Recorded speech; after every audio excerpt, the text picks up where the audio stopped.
जी, अस्सलाम वालेकुम। कैसे हैं दोस्तों आप? आज का हमारा टॉपिक है BLS Spain visa list of documents.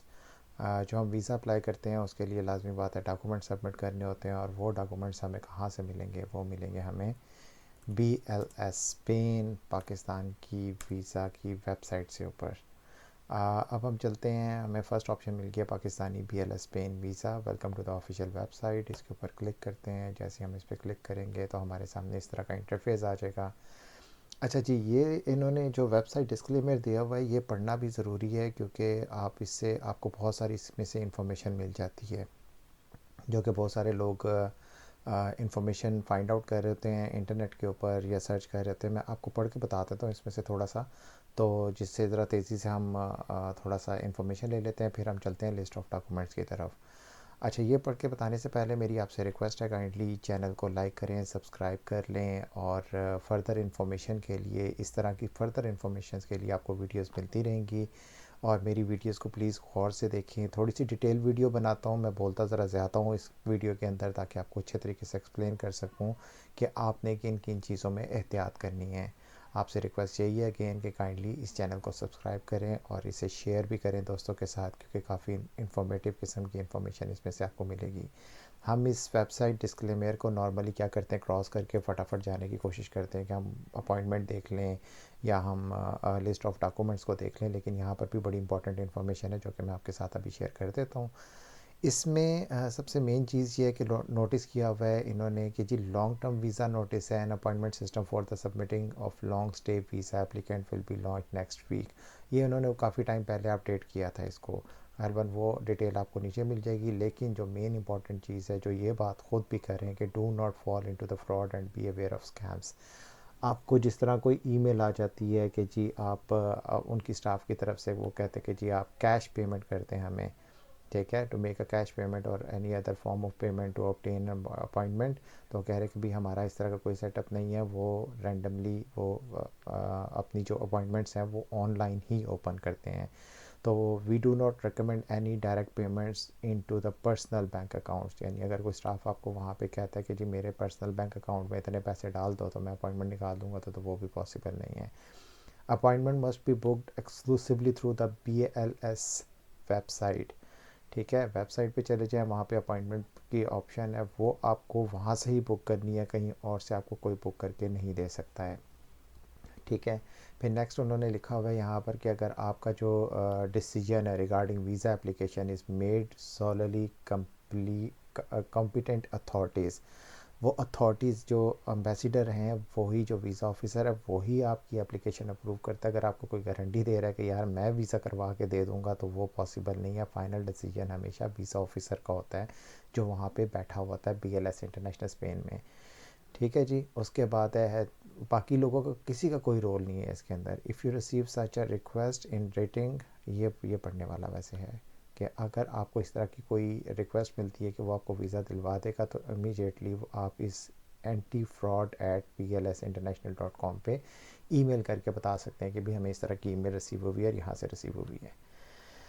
Next आ जाए जी, इसके बाद इन्होंने जो इसमें बड़ी इंपॉर्टेंट चीज़ लिखी हुई है, आपको बताया गया है कि भी please be inform that applicant centres in Islamabad, Lahore and Karachi will remain close. ये छोटी छोटी अपडेट्स आती रहती हैं इसके ऊपर। फिर उसके बाद इन्होंने ट्रैवल इंश्योरेंस कंपनीज़ का खुद से आपको बताया हुआ है कि आप किन इंश्योरेंस कंपनीज जो सी है वो ऑथेंटिक हैं।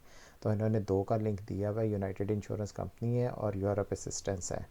तो आप इन दो पे क्लिक करके इनकी वेबसाइट पे जाके यहाँ से इंश्योरेंस इशू कर सकते हैं। फिर उसके बाद ये इंश्योरेंस सबसे इंपॉर्टेंट चीज़ होती है आपका वीज़ा अप्लाई करने के लिए। फिर उसके बाद है कि जी जो मेन इंपॉर्टेंट चीज़ है वो ये आ गई है कि जी dear applicants, appointments for Schengen visa are activated daily basis except weekends and official holidays. Be aware that appointment should be booked approximately a month in advance. ये बड़ा क्लियरली आपको बता रहे हैं कि जो वो अपॉइंटमेंट्स हैं वो डेली बेसिस पे ओपन करते हैं। सिर्फ हमें टाइम फाइंड आउट करना है, 2 दिन लगा के देखना है कि किस टाइम पे ओपन हो रही है, और वहाँ से डायरेक्टली हम इसको बुक कर सकते हैं।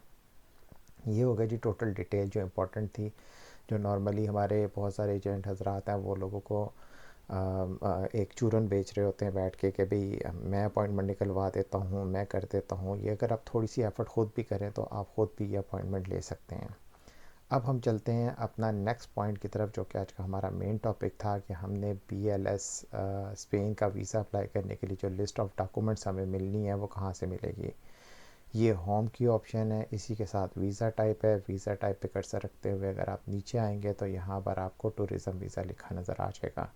हमारा मेन टॉपिक भी टूरिज़म वीज़ा ही है और उसी से रिलेटेड लिस्ट ऑफ डॉक्यूमेंट्स है, तो हम इस पर क्लिक करते हैं। इस तरीके से हमारे सामने इंटरफेस आएगा। थोड़ा सा पेज को ऊपर की तरफ मूव करेंगे डाउन एरो की के साथ, तो हमारे सामने डॉक्यूमेंट्स रिक्वायर्ड का एक टैब नज़र आ जाएगा हमें टूरिस्ट वीज़ा के नीचे। इस पर क्लिक करेंगे तो हमें साथ ही नीचे थोड़ा सा लिखा हुआ नज़र आएगा। पेज थोड़ा सा और स्क्रॉल अप करते हैं तो हमें यहाँ पर, मैं हाईलाइट करके देता हूँ आपको, ये चेक लिस्ट के ऊपर जब आप क्लिक करेंगे तो इस तरीके से आपके सामने PDF फॉर्मेट ओपन हो जाएगा। PDF फॉर्मेट ओपन होगा तो आप, ये पेज अभी लोड हो रहा है, अच्छा ये लोड हो गया।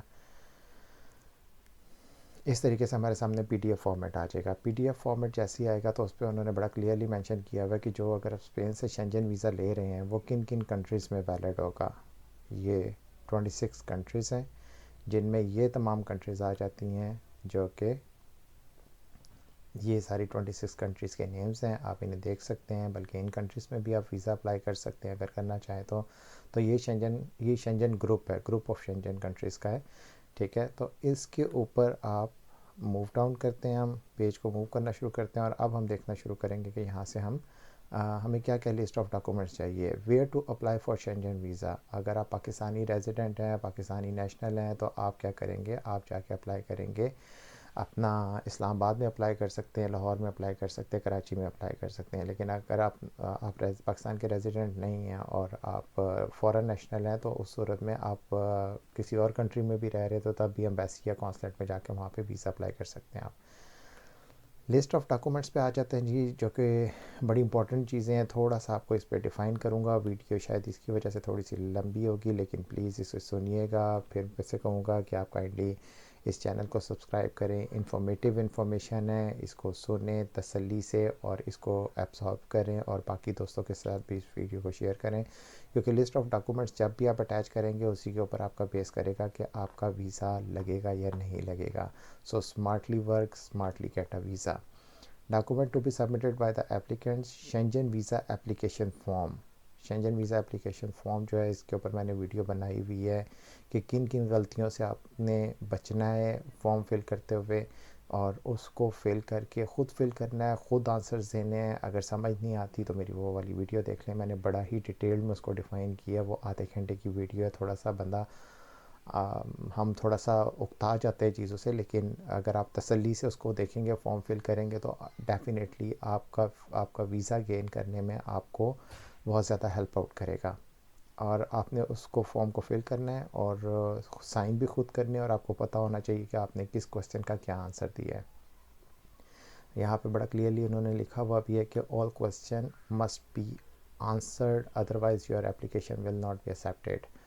ठीक है, अगर आप पेरेंट्स हैं तो आप अपने जो माइनर है उनका भी एप्लीकेशन फॉर्म फिल करेंगे और उसको आप लोग सिग्नेचर करेंगे और एप्लीकेशन को फॉर्म फिल करेंगे। ठीक है, माइनर्स का मतलब होता है आपके चिल्ड्रंस जो हैं। दो recent colour passport size photograph चाहिए होगा विद वाइट बैकग्राउंड होगा। ठीक है, ये आप हमारे वहाँ पर बहुत सारे वो मिल जाते हैं आपको, फ़ोटोशॉप्स होती हैं, वहाँ पर चले जाएँ, वहाँ से उन्हें बताएं कि आपको यूरोप के लिए वीज़ा अप्लाई करना है, तो वो आपको प्रॉपर साइज़ की एक फ़ोटोग्राफ बना के दे देंगे। Original and photocopy of passport official travel document. जो आपका पासपोर्ट है उसकी वो फ़ोटोकॉपी मांग रहे हैं। फ़ोटोकॉपी का मतलब ये नॉर्मली हम समझते हैं ब्लैक एंड वाइट, लेकिन अगर आप एक इम्प्रेशन देना चाहते हैं तो आप काइंडली उसको कलर्ड फ़ोटोकॉपी करवाएं, ताकि आपका एक अच्छा इम्प्रेशन जो वीज़ा ऑफिसर के ऊपर वो जाए। ठीक है जी, फिर हम नेक्स्ट आ जाते हैं। नेक्स्ट आते हैं तो हम वहाँ देखते हैं कि photocopy of pages with the personal data. एक हमारे पाकिस्तानी पासपोर्ट में दो तरह के पेज हैं, एक तो जिसके ऊपर आपका पर्सनल डाटा होता है, पिक्चर लगी होती है, और एक वो सिग्नेचर पेज होता है। दोनों आपको कलर कॉपीज़ करवाने हैं, और उसके अलावा अगर आपने दुनिया में मुख्तलिफ़ जगह पर ट्रैवल किया हुआ है तो उन वीज़ाज़ की कॉपी भी कलर करवाएँ। एग्ज़िट एंट्री की स्टैम्प्स हैं उनकी भी कलर कॉपीज़ कराएँ और वो भी साथ अटैच करें। ठीक हो गया जी। फिर नेक्स्ट हम चलते हैं जी, नॉन पाकिस्तानी नेशनल्स उनसे रिलेटेड है तो हम इसको अवॉइड करते हैं। और आपकी प्रीवियसली कितने पासपोर्ट्स बने हुए हैं, अगर ये आपका पहला पासपोर्ट है दैट्स गुड, वो एटलीस्ट आपका 6 महीने वैलिड होना चाहिए। इन्होंने मेंशन किया हुआ है 3 महीने, मैं आपको बताता हूँ कि मैं क्यों कह रहा हूँ कि 6 महीने वैलिड होना चाहिए, 6 से 8 महीने। ठीक है, अगर उसके अलावा आपके कोई और पासपोर्ट्स हैं जो कि प्रीवियसली 10 साल में बने हुए हैं, यानी डेफिनेटली फिर एक ही होता है, क्योंकि हमारा 5 साल का पासपोर्ट बनता है तो उसको भी साथ अटैच करना है आपने। अच्छा जी, 6 महीने या 8 महीने इस वजह से कह रहा हूँ क्योंकि आप जब वीज़ा अप्लाई करेंगे तो उससे आपको 1-2 महीने पहले आपको वीज़ा अप्लाई करना होता है। अपनी अपनी डेट का टाइम फ्रेम रखें बीच में, फिर उसके बाद जब आप ट्रैवल कर जाते हैं 15 दिन वहाँ पे रहते हैं और 15 दिन की वापसी के बाद भी आपका जो पासपोर्ट है वो 3 महीने वैलिड होना चाहिए। आई होप कि ये क्लियर हो गया होगा आपको। वीज़ा फ़ी है, वीज़ा फ़ी आपको बता देते हैं, नॉर्मली 80 यूरो होता है वो, लेकिन माइनर्स के लिए कुछ कम भी होती है जो चिल्ड्रंस होते हैं। फिर photo copy of full page of your medical insurance, ये मैंने अभी पीछे आपको बताया था कि उन्होंने 2 लिंक दिए हमें, वहाँ से आप उसको कॉपी कर सकते हैं, क्लिक करके इंश्योरेंस इशू कर सकते हैं। 30,000 यूरोज़ का मतलब ये है कि आपकी जो कवरेज है वो उन तो तमाम 26 कंट्रीज़ में है जो कि आप ट्रैवल करेंगे, विज़िट करेंगे during a Shenzhen visa stay. ठीक है जी, ये 30,000 इंश्योरेंस भी आपकी कवर होगी। अब आ जाते हैं मेन चीज़ों की तरफ जो कि सबसे इंपॉर्टेंट है। Proof of residence, Pakistani nationals, copy of Pakistani identity card. आपने अपना शनाख्ती कार्ड जो है, आईडी कार्ड है, नाई कॉप है, CNIC है, इसको जो है वो एक ही कार्ड के डिफरेंट 3-4 नाम हैं हमारे, तो आपने इसकी भी कलर फ्रंट बैक से कॉपी करवा के अटैच करना है उसको साथ। कोशिश करें कि सारे इंग्लिश में बने हुए हों तो that's more convenient, more good for you. ठीक है जी, फिर उसके बाद आ जाते हैं proof of means of transport. Flight reservation है आपकी, flight reservation of air ticket है, राउंड ट्रिप होना चाहिए। कोशिश करें कि जहाँ पर आप इतना एफ़र्ट कर रहे हैं वीज़ा हासिल करने के लिए और ट्रैवल करने के लिए, तो कोशिश करें कि आप एक टिकट ऐसी टिकट बाई कर लें जो रिफ़ंडेबल हो, जिसमें एटलीस्ट मिनिमम चार्जेस कुछ डिडक्ट हो रहे हो, लेकिन आपका टिकट वैलिड होना चाहिए। क्योंकि बाज़ औक़ात क्या होता है कि आप डमी बुकिंग्स लगाते हैं या जिनमें टिकट नंबर्स नहीं होते हैं, तो कभी कभार वो भी रीज़न बनते हैं कि वो non reliable mode of transportation की एक जो पॉइंट लगा के आपका वीज़ा रिजेक्ट कर देते हैं।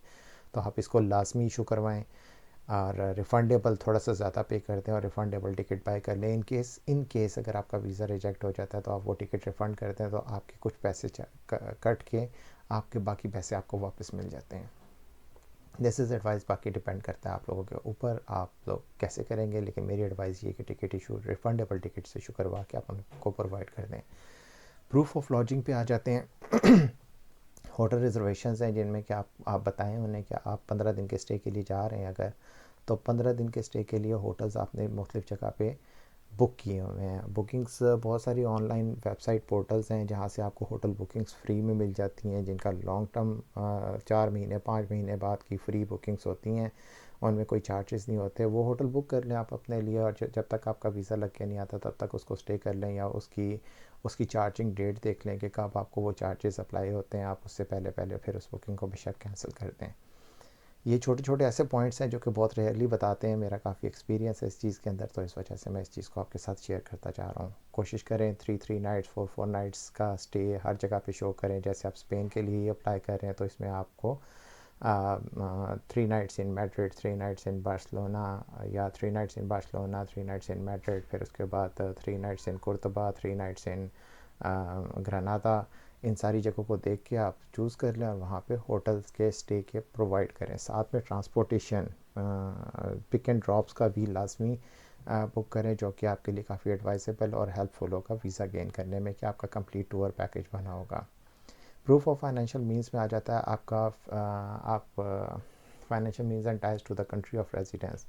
Ties to the countries of residence में आ जाता है आपका FRC आ जाता है, जो कि नादरा से रिलेटेड है। इससे भी रिलेटेड मैंने वीडियो बनाई हुई है, कहीं जाने की ज़रूरत नहीं है नादरा में आपको, और आप घर बैठे ऑनलाइन एक ऐप डाउनलोड करेंगे और वहाँ से आप अपना FRC हासिल कर लेंगे। वो कैसे बनाना है, किस तरीके से आपको चेक करना है, वो आप प्लीज़ मेरी उसकी वीडियो का भी थंबनेल मैं एंड में दे दूँगा या यहाँ पर ऊपर आ जाएगा, तो आप उसको देख लीजिएगा। वो भी इजीली आप घर बैठे एक उसकी फ़ीस पे करके आपकी ईमेल के ऊपर आपका FRC आ जाता है। ठीक हो गया जी। नेक्स्ट चलते हैं main proof of financial means. Main proof of financial means में आ जाता है आपका बैंक स्टेटमेंट। बैंक स्टेटमेंट आपकी लास्ट 6 मंथ की होनी चाहिए, जो कि duly signed and stamp by the bank होती है, पाकिस्तान से इसी तरीके से मिलती है। फिर उसके अलावा आपका नेशनल टैक्स नंबर सर्टिफिकेट होना चाहिए, और वो आपको फेडरल ब्यूरो से मिल जाता है। Other proof of support of documents और इनकमिंग जनरेट्स एसेट्स, आप किसी भी जगह से आपकी कोई भी इनकम आ रही है तो वो आप लाजमी उसमें अटैच करें। टाइज टू द कंट्री में आपका आ जाता है, बहुत कुछ आ जाता है, जैसे आपकी गाड़ी का रजिस्ट्रेशन हो गया, आप किसी यूनिवर्सिटी में पढ़ रहे हो उसकी एप्लीकेशन, फिर आपके पेरेंट्स क्या आईडी कार्ड साथ लगाएं, फिर आप अपना घर के कोई कागजात हैं, कोई प्लॉट है, इस किस्म की कोई भी आपकी ऐसी रिलेशन, ऐसे डॉक्यूमेंट्स जो कि शो कर रहे हो कि भी आपके पाकिस्तान से बहुत ज़्यादा स्ट्रॉन्ग टाइज हैं, तो वो डॉक्यूमेंट्स सारे आप इसके साथ अटैच करेंगे। Additional specific proof of financial means में अगर आप कहीं पे जॉब कर रहे हैं तो पे स्लिप लगाते हैं साथ, जो कि लास्ट 3 मंथ्स की होनी चाहिए, जो और उसके अलावा एम्प्लॉयमेंट कॉन्ट्रैक्ट होता है आपका कंपनी की तरफ से आपको मिला होता है, जैसे अपॉइंटमेंट लेटर हो गया, कब से मिला हुआ है आपको, कब से आप वहाँ पे काम कर रहे हैं, तो ये चीज़ें लास्ट में अटैच करें। सबसे इंपॉर्टेंट चीज़ है आपका एनओसी, जो कि आपकी कंपनी आपको प्रोवाइड करती है, जिसके ऊपर आपका लिखा होता है, जिसमें आप मेंशन करके देती है कंपनी आपको कि आप छुट्टी पे क्यों जा रहे हैं।